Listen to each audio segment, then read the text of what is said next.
Assalamualaikum warahmatullahi wabarakatuh. Alhamdulillah wassalatu wassalam ala sayyidina Rasulillah Sayyidina Muhammad bin Abdullah wa ala alihi wa sahbihi wa man walah. Amma ba'du. Setiap orang yang beriman kepada Allah, pastinya di dalam hatinya akan terdapat cinta kepada Nabi Muhammad SAW. Bahkan Nabi Muhammad SAW juga menjadikan bukti bahwasannya setiap orang yang mengaku dirinya beriman, hendaknya dia menjadikan Nabi Muhammad SAW adalah orang nomor satu di dalam hatinya. Dan ini tidak akan terjadi kalau seseorang tersebut tidak kenal dengan Nabi Muhammad SAW.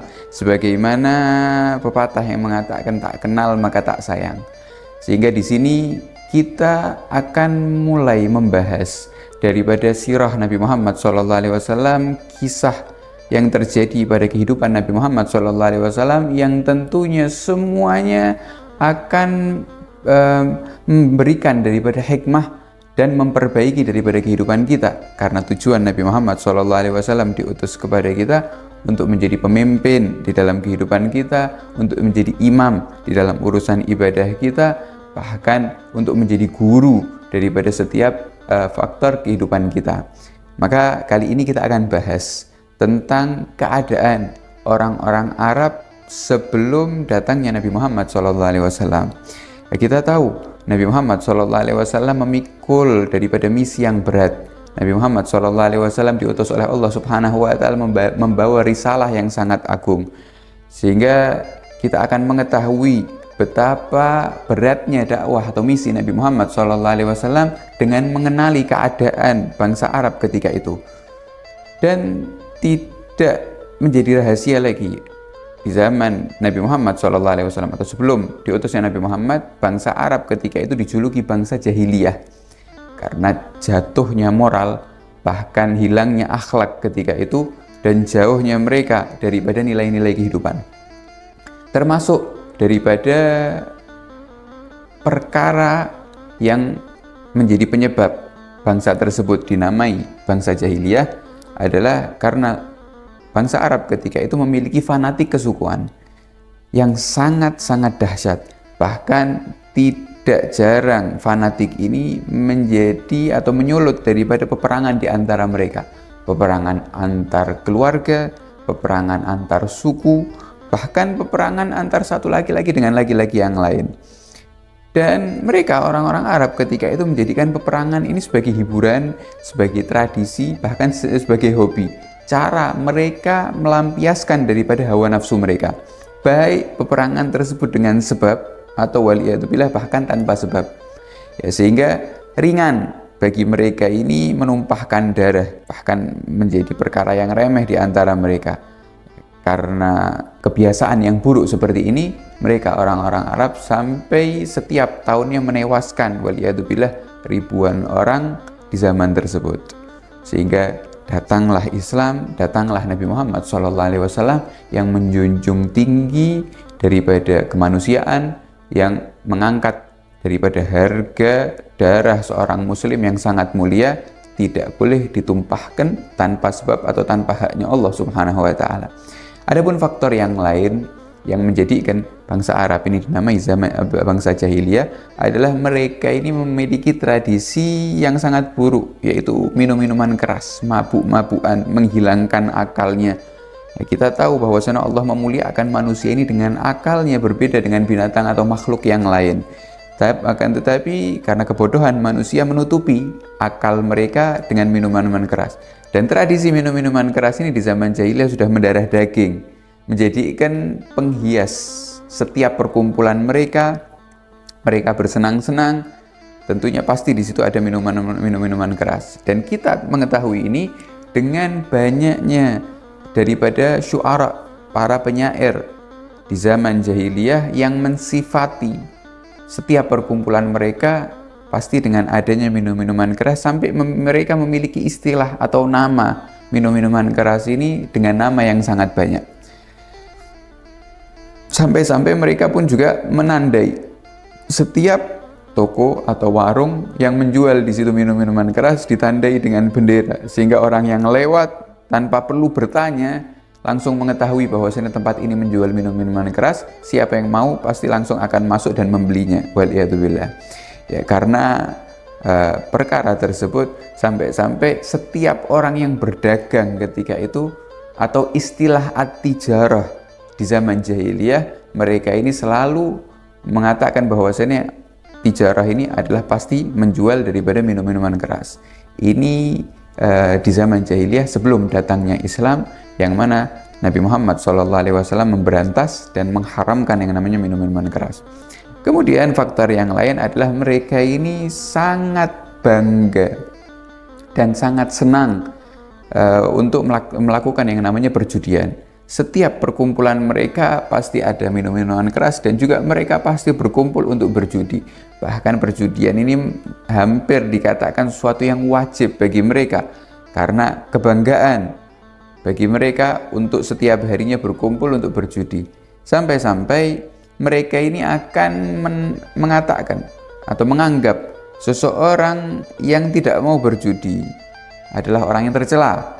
Orang yang tidak mau ikut berjudi adalah seorang yang pengecut. Tidak mau berjudi adalah seorang yang penakut, bahkan tidak jantan. Sampai-sampai yang lebih buruknya lagi, orang-orang jahiliyah ini menjadikan keluarganya, hartanya, rumahnya, tunggangannya sebagai taruhannya. Sehingga ketika sudah habis uangnya, maka mereka akan menjadikan taruhan adalah rumahnya. Ketika sudah habis daripada hartanya, dia akan menjadikan bahkan anaknya sebagai taruhannya. Sampai waliyadzubillah istrinya pun juga sebagai taruhannya. Sehingga tidak jarang terlihat ketika mereka, orang-orang jahiliyah ini, selesai di dalam perjudiannya, akan terlihat orang-orang yang kalah ketika itu hanya bisa terdiam melihat anaknya diambil untuk dijadikan budak, istrinya juga diambil untuk dimiliki oleh temannya sendiri, yang mana dia telah memenangkan daripada perjudian ini. Dia hanya tidak bisa berbuat apa-apa, hanya melihat daripada keluarganya, anaknya, hartanya semuanya diambil karena kalah di dalam perjudian. Dari sini menjadi penyebab banyaknya pertengkaran, peperangan, dendam, dan permusuhan di antara orang-orang Mekah, di antara orang-orang Arab ketika itu. Sehingga datangnya Nabi Muhammad SAW memiliki misi untuk menghilangkan daripada kebiasaan ini, karena perkara-perkara yang dimurkai oleh Allah Subhanahu wa Ta'ala. Kemudian yang terakhir adalah transaksi riba, karena di zaman jahiliyah ketika itu yang tinggal di Jazirah Arab bukan hanya orang Arab saja, tapi ada orang-orang Yahudi ketika itu datang dan membawa tradisi ribanya ke sana. Sehingga orang-orang Arab ketika itu mengikuti transaksi dengan cara mengambil daripada riba, khususnya ketika berhutang. Dikisahkan oleh Imam Tabari menjelaskan bahwasannya riba di zaman jahiliyah adalah riba yang sangat ekstrim, yaitu mereka mengambil keuntungan di dalam hutangnya dengan menunda untuk pembayaran dengan syarat mengambil barang, uang, atau melipat gandakannya. Diberikan contoh oleh Imam Tabari mengatakan bahwasanya kalau ada seorang yang datang untuk menagih hutang, kemudian orang tersebut akan berkata, telah jatuh tempo, kau harus bayar sekarang, atau kalau kau tidak mampu membayar sekarang, kau boleh bayar nanti bulan depan ataupun tahun depan dengan syarat kau menambah daripada hutangmu itu. Kalau hutangnya barang ataupun onta ketika itu yang dipermisalkan, maka jika dia hutangnya onta umur 1 tahun, maka dia harus membayar onta umur 2 tahun, dan seterusnya. Begitu juga kalau dia hutang 100 dirham atau 100 dinar, maka di bulan yang akan datang dia harus melipat gandakan daripada uang tersebut untuk membayarnya, sehingga harus membayar 200 dinar atau 200 dirham. Ya. Dan ini sudah diperangi oleh Nabi Muhammad ketika Fathul Makkah, pembukaan kota Makkah. Nabi Muhammad masuk dengan tentaranya, para umat muslim, mengatakan bahwasannya semua riba, kata Nabi Muhammad SAW, kullu riba mawdu'un tahta qadamai hatain.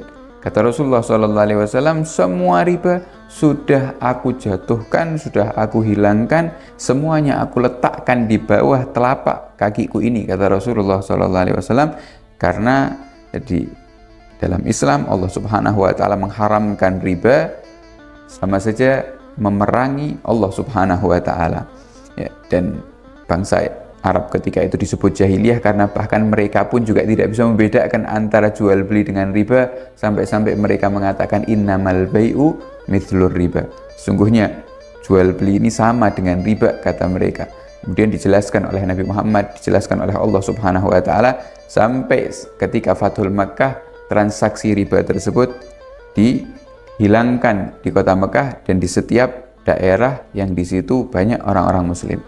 Ini daripada beberapa perkara yang menerangkan, menjelaskan tentang keadaan orang-orang zaman jahiliyah, yang dari sini kita paham bahwasanya betapa beratnya misi Rasulullah SAW di dalam memasukkan ke dalam hati mereka cahaya iman. Insya Allah yang sedikit tadi bisa bermanfaat buat kita, dan kita akan bahas di pertemuan yang akan datang banyak lagi daripada kisah-kisah Nabi Muhammad SAW. Wal afu minkum. Wassalamualaikum warahmatullahi wabarakatuh.